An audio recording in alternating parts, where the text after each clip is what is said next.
you waiting until you have the perfect conditions to get started on whatever your next goal is?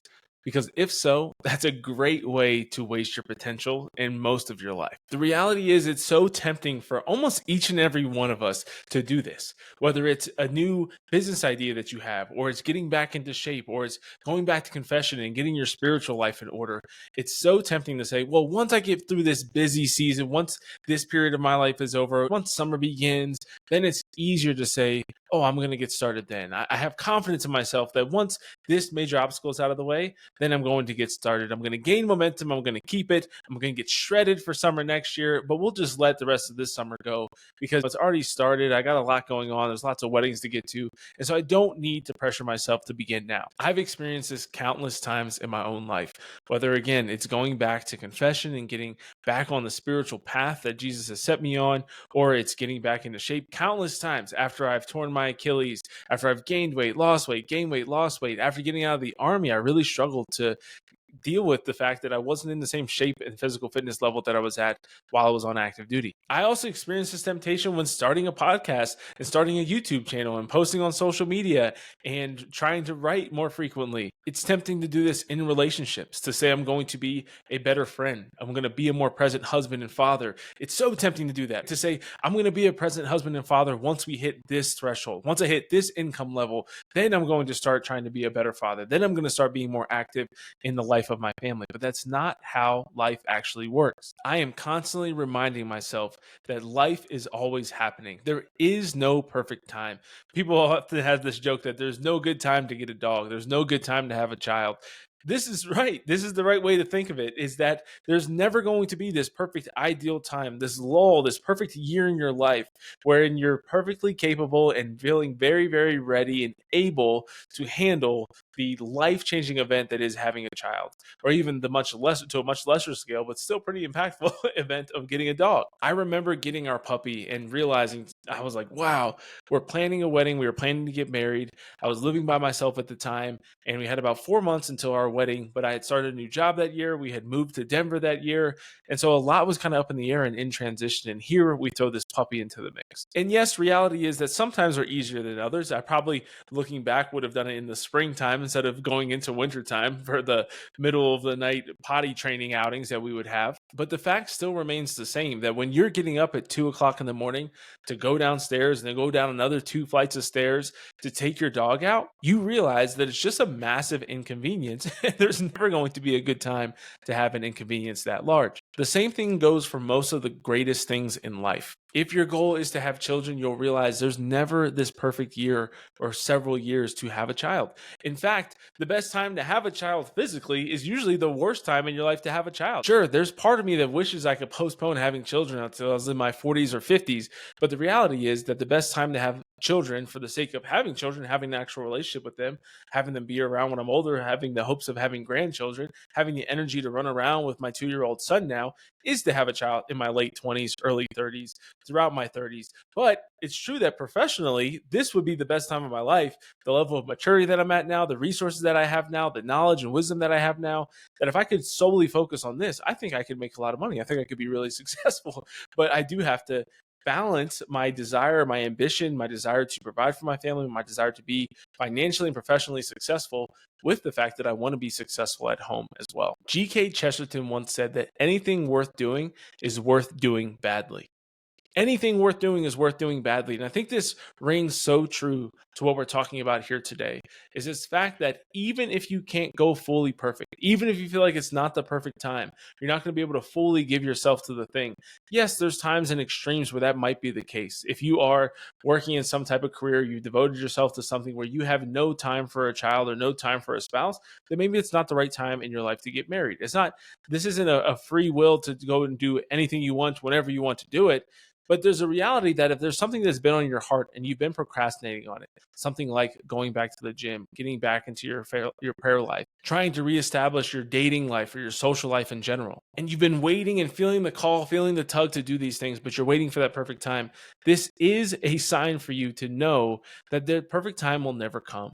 The time to begin is now. You can't allow perfection to become the enemy of your progress. An example of this really hit me in my personal life recently, where I was going to the gym pretty regularly, and then we were getting ready to sell our house, and we had just had a baby a few months ago, and I pulled in so many different directions in my work life and everything else. And so I started to fall away from going to the gym. And there's a part of me that thinks that, well, if I can't do my full CrossFit workouts or my, long workout routine that I used to do when I was in my peak shape when I was in the Army, then it's almost like it's not worth going to the gym at all. It's not worth being active. It's not worth even thinking about giving the mental effort and dealing with the mental anguish that comes from knowing what I should be doing, but I'm incapable of doing at this time in my life. But the reality is, again, when I allow perfection to become an enemy of progress, what I actually do is regress. I actually start to go backwards. So instead of, not only am I not going forward now because I'm letting the ideal, I'm letting this 10 out of 10 experience or this 10 out of 10 habit prevent me, because I can't do that,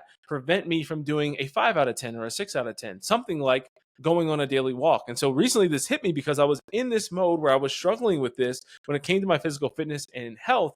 And I was going on a walk one day. I was just going on a walk while I was on a call or something like that. And I looked down after I'd walked a mile, and I'd burned somewhere around 120, 125 calories on that mile. And what struck me at that time was I did the math that if I burned 125 calories and I just walked 1 mile per day, that would be over 3,500 calories in a month, which is equivalent more or less to losing a pound of body weight. Now think about that. That's not going and doing a full CrossFit workout. It's not going to the gym and doing a 90-minute bodybuilder routine, but it still allows me at least buffer. It prevents a pound that I would have otherwise gained, or it actually helps me, if I'm being disciplined in my diet outside of exercise and getting good rest, to actually lose a pound, even though I wasn't able to go to the gym like I may have ideally liked to. I once heard Father Mike Schmidt say that if you're not willing to be bad at something, you're never going to get good at it.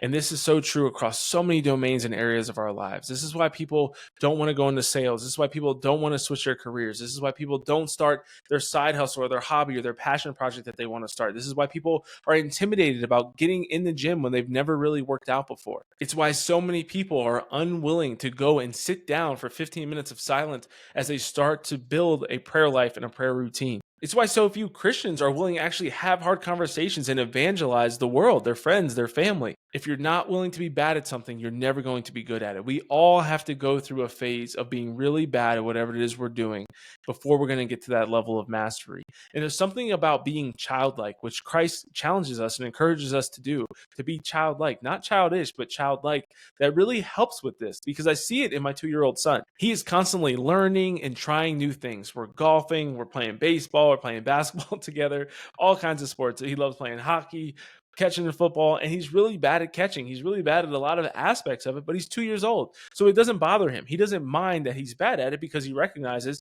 this is new. All of life is new to me. He's not thinking super deeply about it, but he's just okay with the fact that it's fun. He's learning how to do it. He sees that he's getting better. When we affirm him and clap for him when he does something really well, he gets really excited about it, but he's more focused, again, on the progress rather than the gap between him and perfection. He's more focused on and more proud of how far he's come over the last week than he is from how much distance is between him and professionals, him and people who have been doing it for decades, for many years, who have mastered whatever activity or task we're doing. And this all reminds me of this great quote from St. Francis de Sales that says, "Have patience with all things, but first of all, with yourself."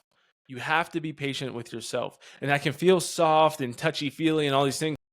It's not overly touchy-feely. It's not soft if what you're actually doing right now is not having any patience with yourself and just not getting started. If you're allowing the fear of failure to dictate what you do, to dictate the next step you're going to take, to dictate whether or not you're willing to do things badly or imperfectly in pursuit of excellence in your life, that's the most effeminate thing you can do. That's the softest thing you can do, is to allow fear and embarrassment and pride to actually prevent you from doing the things that you're called and created to do. So a good question with all this that you might ask is, how do I know if I'm being lazy or I'm just settling for imperfection, for temporary imperfection? And I think the answer to that comes from pure self-awareness. It's knowing whether or not you're actually pushing yourself.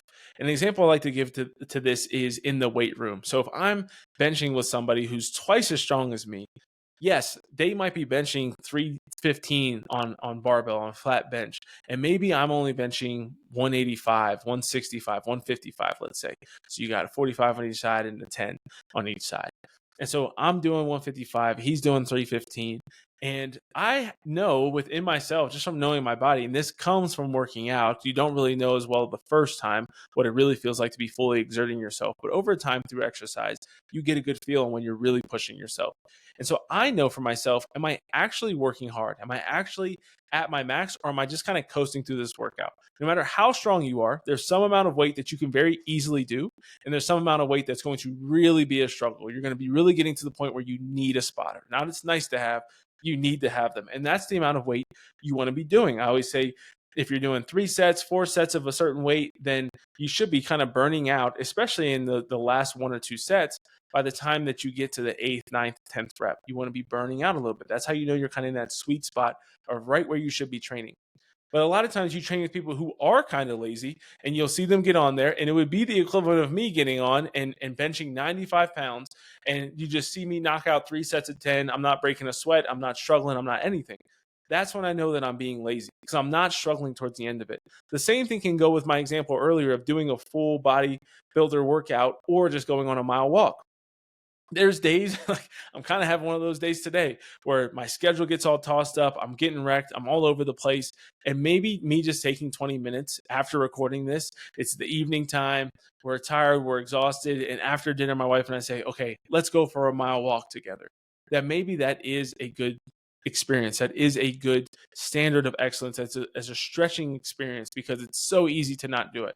As opposed to, I'm single, I'm sitting around, I have 3 hours open on a Saturday afternoon, and I'm like, nah, I'm not going to go to the gym. I'm just going to go for a walk. You can tell the difference, and you know yourself when you're actually stretching yourself versus you're just doing something that's easy. When you have the opportunity to do something harder and you do something easy, that's a good example of knowing, or good kind of guide marker of knowing I'm being lazy. But if you don't feel like you have the time, you legitimately don't have the time or capability. Say you're on the road, you're traveling, there's no hotel gym, and you can't go do the full bodybuilder workout or the CrossFit workout, whatever it is that you want to do, but you go out on a run or you go out on a walk to, in between your meetings or your calls or whatever it is that you have.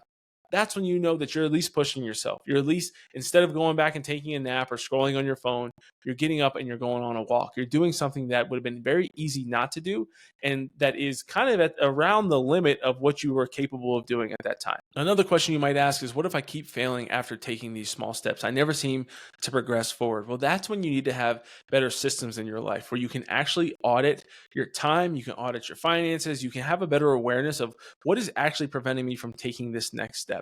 It's fine for things to be a season. For me in my life, using this example of walking, maybe there is a season where walking every day is all that I can do. But I do know that that can only be true for so long.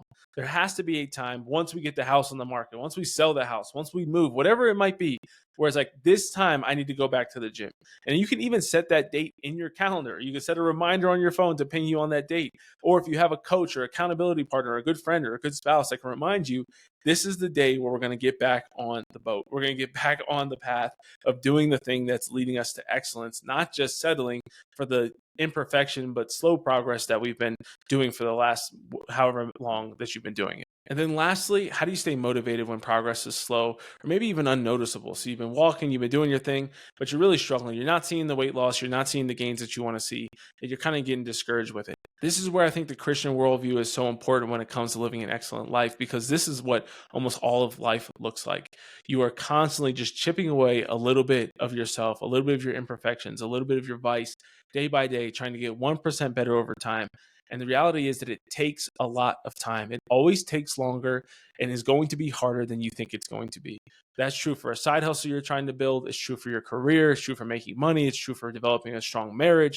You name it. It takes longer and it is going to be harder than you anticipate that it's going to be. But this is why God gave you a rational mind, that if you know you're doing the right thing, if you know this activity leads to the success that you want, that you yearn for, see if there's ways that you can turn it up over time. Build upon habits. Start small and start build upon those habits. Habits stack where you're compounding your efforts, but also recognize that it's just going to take longer than you think, and that it's okay to recognize that I'm building discipline. I'm building virtue. Even if I'm not losing the weight that I want at the speed that I want, I'm still building virtue. I'm still building discipline. I'm becoming more of the man or woman God created me to be. So my challenge for you today is I want you to do one of these things. I want you to do whatever it is that you've been waiting for. Put it in your calendar, do a set of push-ups, knock it out right now. Go for a mile walk when you get done with this. Sit down and read for 10 minutes of the book you've been trying to finish for the last 6 months. Whatever it might be, call your mom, call your friend, do the thing that you've been putting off for a long time, that you've been doing imperfectly. Be willing to be imperfect so long as you're making some progress. So what are you going to do imperfectly today? Let me know in the comments below, and send this video to somebody who you'd like to have as an accountability partner on this journey of progress, not perfection. If you enjoyed this video today, be sure to like the video, subscribe to the channel so that you don't miss any future Seeking Excellence content. God bless you. It's time for you to go out there and be your best.